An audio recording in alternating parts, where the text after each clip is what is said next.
Soul Talks. So today we have an extremely insightful session with Dr. Neha with us, and we're extremely happy to have you on board, and it's always a pleasure for us to have you, ma'am. So as we know, you're a consultant psychologist and a counselor, and we have seen your work and the skills that you have will always help us out and our viewers. Thank you so much. So I would like to introduce the topic. So for the topic for our session is what are the types of anxiety? So I will start with my first question. So basically, we all have one or the other concept of anxiety in our minds and our hearts. But we are always confused about the fact that are we suffering from anxiety or not? What is it exactly from a doctor's perspective? Can you please share? Of course. As you rightly said, Kavya, nobody at present, especially in the world right now, is free from anxiety. So it depends on the age and the persona and the situations. So, bringing it to a layman's language, I would just say that anxiety is a general feeling. It's a basic feeling which, our mind and our body uses to make us understand that there is some kind of a discomfort or maybe threat. So it's a general feeling of being unpleasant, or maybe, that you need to pay more attention on something and not the others. So it's basically anxiety itself is not a major problem. It is just a way of our brain to tell us that we need to focus more on certain areas which are discomforting. Okay. Yeah. So for as a generic patient, you must be looking at a lot of patients with anxiety. So what is the first symptom do you look for when you're dealing with somebody who is suffering from anxiety? Okay, so just like I said in the beginning, it is a very responsible job, because right from my mother to my boss to my spouse to my best friend, everybody has some sort of anxiety. So just so we are clear that this person has a normal anxiety or maybe a situational process. Like if I have my interview today, like even right now before the session, a limited amount of anxiety should be there. It is a productive thing, and people vary. But when coming to a disorder diagnosis, it has to be on a certain level with a certain frequency, and the depth has to be like, substantial. Anything which is bothering a person's daily routine, anything which is bothering a person's livelihood, personal relationships, and of course, the interpersonal relationship with himself, being very negative, being very irritable. But if generally the starting symptom checklist is being angry or irritable without provocation, having palpitations, people with anxiety sweat a lot. Okay, they feel that they can listen to their heartbeat in their ears. It can be breathlessness, dry mouth, and these things. So that is what I'm clearing out here, that we do not give diagnosis on these symptoms. It depends for how long these symptoms prevail and what is the quantity of the time. So everything put together is something that we see in a patient to move ahead with the diagnosis. People get lightheaded also. You see, chakkar aa rahe hain. I feel I'm gonna. So that is a sign of panic. So all these symptoms, किसी में सारे symptoms आते हैं, किसी में सारे नहीं आते. It depends patient to patient for the symptoms. Yes, yes. Like one or the other person might be having different symptoms depending on the Yes. symptoms and criteria of it. It's how your body handles it. Reacts with it. Yeah. So just generally, if I am a patient or somebody is a patient who comes up to you and he has a query and it is diagnosed the fact he is or she is suffering from anxiety, is there any procedure or is there any way out or a test or something that? Okay. Yes, Kavya. Psychology is basically a very technical science. We do not work on presumptions or something that I have a gut feeling that this person might have anxiety. We don't work like that. It is very, very we have a logical reasoning for everything. So there are quite a few anxiety tests that have been made and used across the world. The American Psychological Association has themselves made a couple of tests. Then Niemann's India, a lot of good places, they use these tests. Plus I'm telling you, the checklist, that is the first. So when a psychologist or anybody who is reported for the case, they have to first see the checks. They have to see how many symptoms match, what is the frequency, and after that, yes, there are a lot of tests, and then there are a couple of projective tests that we use, that at times people don't know that they have anxiety. So we use things like, TAT and other projective tests in which the patient is not necessarily told that this is a test for anxiety. Okay, it's like they are just asked to participate, and then with the results, after the results have come and we see that there is anxiety, then we discuss the results with them.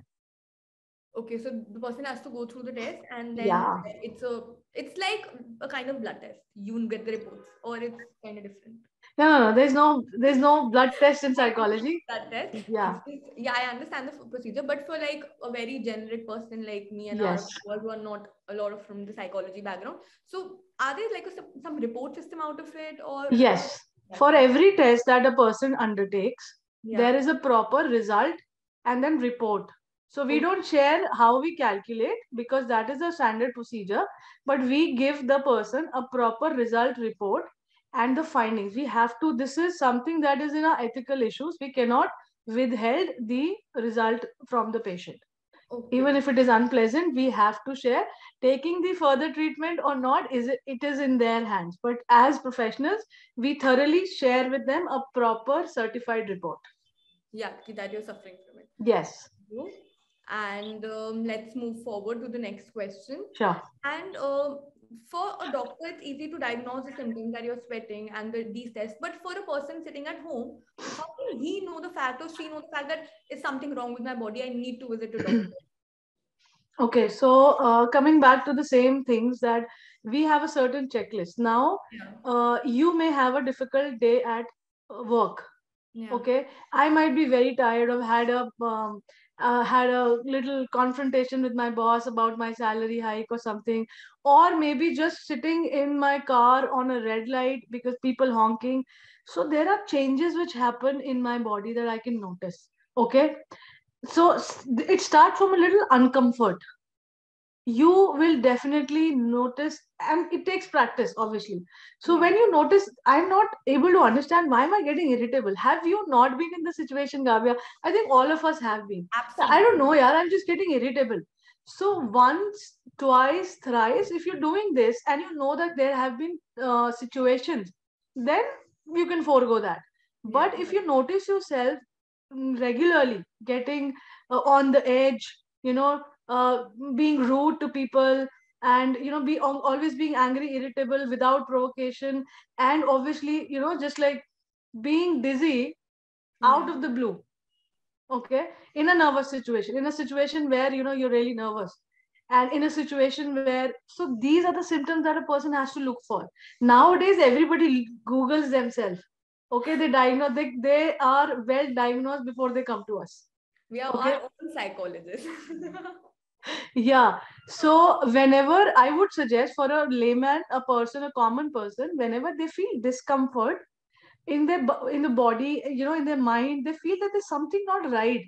It is only in our country, Kavya, that people do not go to the psychologist and find out that there's something going on with me. They feel that whenever we go to the psychologist, they'll label us with being some disorder. Mad.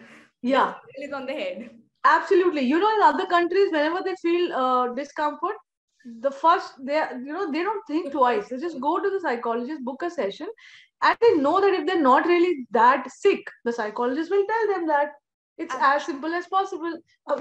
As simple as that. Because when you're having a headache, when you're having a throat ache, you don't think twice going to a doctor. Yeah, but here, it's a big stigma, even now. Yeah. So I would suggest, I'm sorry, I would only suggest, if you feel this discomfort for a long period of time, you must speak to a counselor or a psychologist, if not a psychiatrist, because these people do not deal with medications. Yeah. So they'll give you first-hand information. Yes. So, just wanted to know, as you were talking about psychiatrists, and if the first person to visit is a counselor or a psychologist, yes, anxiety, but what if the situation is out of hand? Then when you need medicine, so you have to shift to a psychiatrist, or even you can go to a psychologist and get treated yourself. Or no, if you catch a cold and you take a medication in the initial stages, then you might not have to take antibiotics. Just like that, if you catch any of these anxiety and discomfort, initial stages, then there are chances that you might not need a medication. Simple lifestyle changes can, therapy and lifestyle changes can help you out.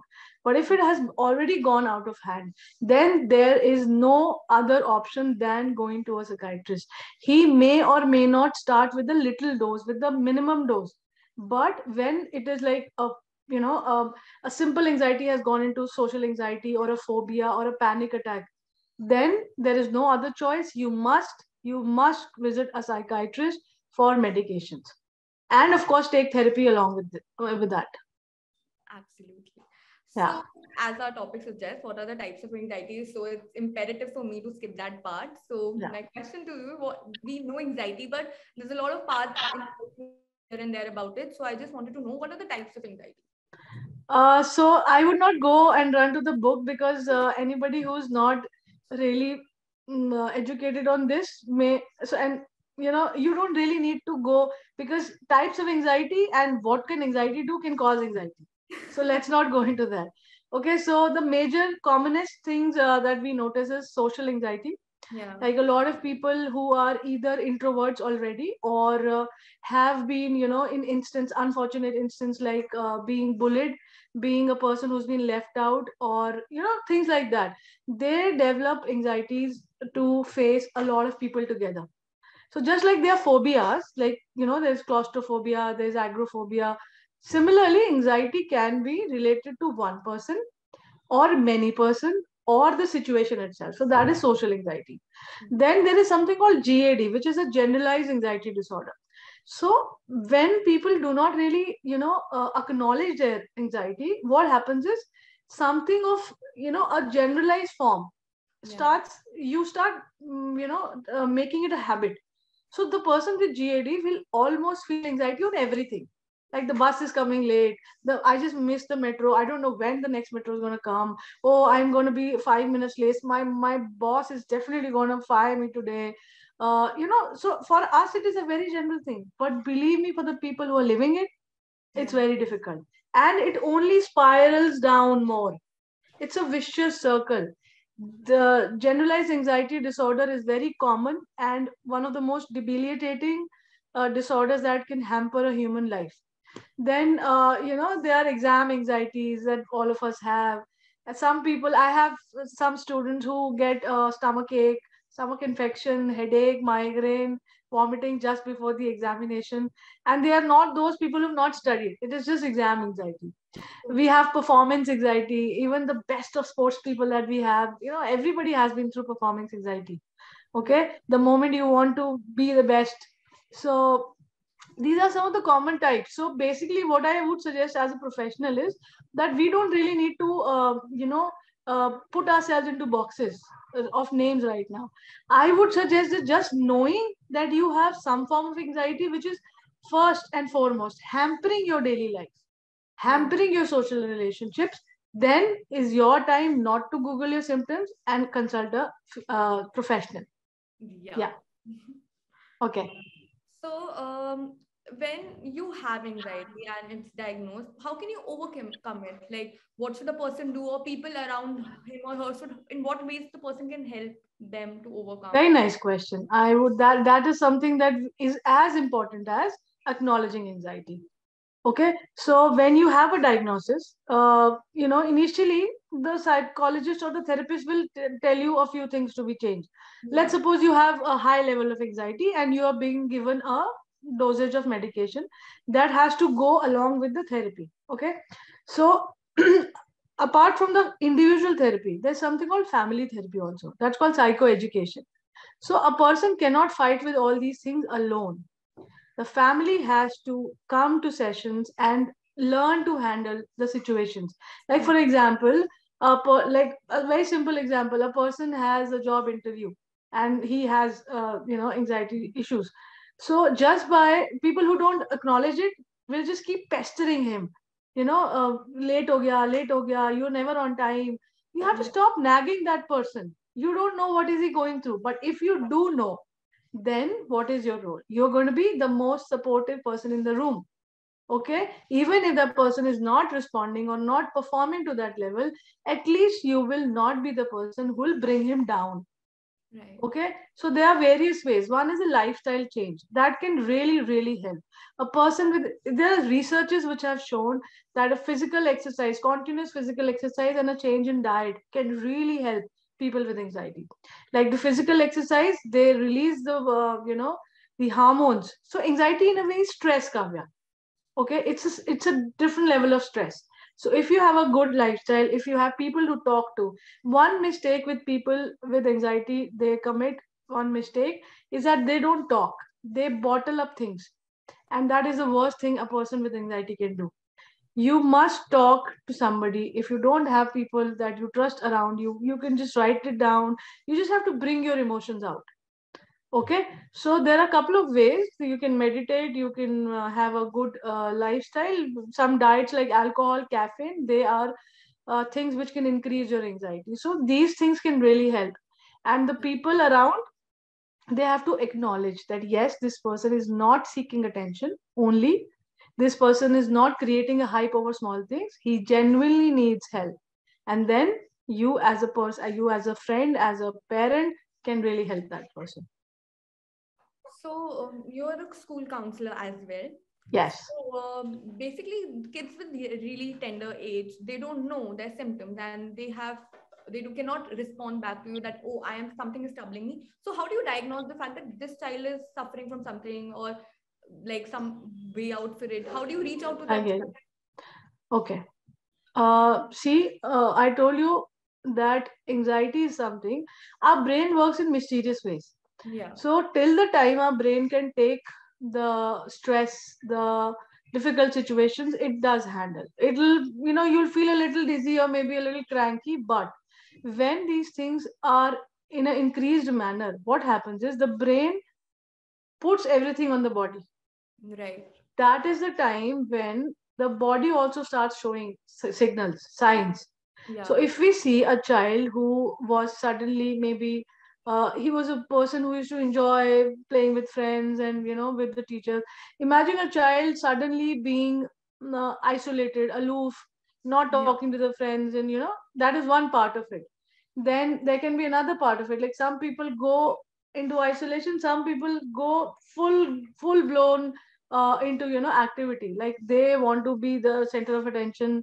They feel cranky and children start crying when they're not paid attention to. Then there's something called separation anxiety, especially in kids. So initially 4 or 5 years they have always been clinging to their parents, and now they are supposed to stay in school for a certain period of time without them. Yeah. So it always shows. The diagnosis. So we are not diagnosing the small kids for Yeah. anxiety. It is just noticing the symptoms so Yeah. that it doesn't increase. Okay. So if a person is vigilant enough, the signs will show. The child will stop eating properly. There will be problems in sleep. Okay, then again the same things. A child will may complain of stomach ache, headaches, different aches which do not have a organic reason. Yeah. Okay, so like you will take him to a doctor, there'll be nothing wrong with his tummy, but then he'll have a lot of pain and aches. He'll be irritable, not the usual self. So a good vigilant teacher can really notice. And you know what, Kavya? These symptoms might be only single-handed. Like, for example, they can only come in school. And at home, the child will be different. Or at home, they'll be irritable. And at the school, they'll be just quiet. So for a teacher to really find out anxiety in 40 students It's is very, quite difficult. yeah, absolutely. Okay, but that is where parents come handy. They have to understand there's something wrong going on with my child. He's not his usual self. Yeah. I think the parents play the key role in the fact Yes, that, or yes. to notice. Parents or elder siblings or even grandparents can help. Yeah. Yeah. So let's move forward. As you said, separation anxiety, and we know through the current scenario, the COVID situation, the children have been sitting home for a very long time. Yes. And now the younger ones, when they'll move to school, will they be having a lot of separation anxiety because they've been thrown to the house a lot for a very long Yes. period? Of So course. Of course. It is happening already. Now we opened our school for class 6 also yeah, recently, and I visited the students. So, till about class 6, you know what is school and what is your home. yeah, So those people were not facing much of anxiety. They were very happy to come back to school. Okay, but comparing to those students who are in nursery and pre-nursery who have never, seen a school, Right. they've never had that experience, and they are kind of clinging to their parents all the time, getting all the attention and everything. Yes, of course, we are getting mentally ready ourselves, the teachers. We are getting ready to welcome such students, and how to just pull their attention and make them feel comfortable and safe in the school. Of course, anxiety is something which is invisible but very dangerous.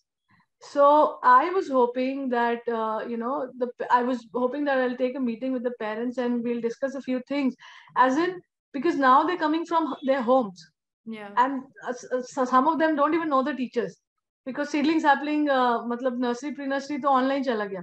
100 Now class 1 is a different game altogether. for them. So we as teachers and parents are coming together, and because they are on the receiving end, the caretakers have a big role to play here. Okay, so we are expecting some students to just want to go back to their houses within the first hour, and we understand that is quite natural. So we are believing that with the passage of time, and they'll meet their friends and get along with the teachers and participate in activities that they like. It's going to take time, but yes, we are buckling up for that. And as we talked about the students, even I feel the parents will be of the same level, because they had the child at home for 24 hours, and they did, especially for the mothers, because they stay with the child for a longer period. Yes. And they just had they had to look after them, and they did not get a break, because when schools are on, they get a certain period of time that is an off. But suddenly, when the child will go, do you feel somehow the mother is going to feel a little anxious about it either? Yes, but most likely, most majorly than not, we have been getting requests from parents to open the schools. I just don't know why. I'm not a parent myself, so but I think some of them say that, "Ma'am, इतना ज़्यादा प्यार भी handle नहीं होता हमसे," and they don't just keep quiet. They don't let us sleep, and a lot of the parents in my school, they're working mothers. So Yeah. it's becoming more and more difficult for them to handle so many people. But yes, when your little child goes to school, I think every parent has to go through this. But being adults, they are in a better position to manage that. So I'm not really bothered about the parents much. I know that they'll manage it. Yeah. So my final and my last question, very important. Yes. We talked a lot Yes. about anxiety and how can we overcome, but very important question that I have: why do we have anxiety, and what are the key reasons for a person to have anxiety? Okay, so that's a very tricky one. Basically, you don't ask that why do people have. So I mean, what if you ask people why do people have cold or cough or Yeah. diabetes or cancer or COVID for that matter? So every disease has its own set of situation. Yeah. So if you'll not go, so, and a certain of them, like people who are very healthy, people who are in a very like I have seen a lot of healthy people getting cancer, which is no relation to each other. So Exactly. anxiety is something which is caused not necessarily in a day or two or a month. It Yeah. can be due to the genetic factors also, like it is a highly genetically predisposed position. A mother who has anxiety issues, or the genes of a parent even one generation before, can be easily transferred. So genetics is one of the areas. Second, the environment of the child right from the beginning. If the child feels safe and being taken care of by the caretakers, maybe anybody, parent or anybody else, a child is basically, as research shows, that till the first 7 years, that is making the blueprint of the child. After that, it is purely maintenance. So what, as a child, I have felt in my life that I'm safe here, or my father's very strict, or it's not good for me. Even for example, you see, the Indian mother says, if you go out, how aa jayega, tumko le jayega. We think that it's a very general thing. Yeah. But imagine, is it not creating anxiety in the child's mind? There's somebody who's like, of course, they outgrow it. But Yeah. we are being taught to be afraid right from the beginning. Okay, ये हो जाएगा, यहाँ मार पड़ेगी, पापा को बोल देंगे, so that is one atmosphere. जिनके घरों में ये सब ज्यादा होता है, इनके घरों में स्ट्रिक्टनेस बहुत ज्यादा हो जाती है. जहाँ बच्चा अनसेफ फील करता है, मम्मी पापा आपस में लड़ रहे हैं, दिख रहा है कि आवाज जोर जोर से आ रही है या फिजिकल भी हो रहे हैं, वहां उस बच्चे में अंदर अंदर एंजाइटी इकट्ठे होने लग जाती है. And when you actually see an anxiety provoking situation, then it comes out.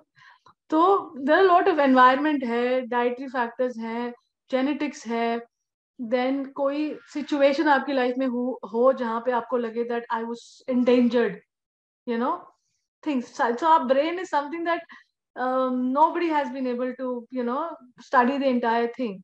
So, but really, I think the nurture and nature has major part to play in anxiety disorders. Yeah. So Yeah, that's what I wanted to say. thank you so much for being a part of the chat show. I learned a lot of things. I hope our viewers did so. And it's always a delight to have you, and hope to see you very soon on Soul Thank you, Soul Talks, and thank you, Kavya, for having me here. I would be happy to be connected at any time possible. I love sharing these small tidbits, to the general population, especially because I want to destigmatize mental health. Absolutely. That's Thank you. Thank you, Kavya. See you. Bye. Bye.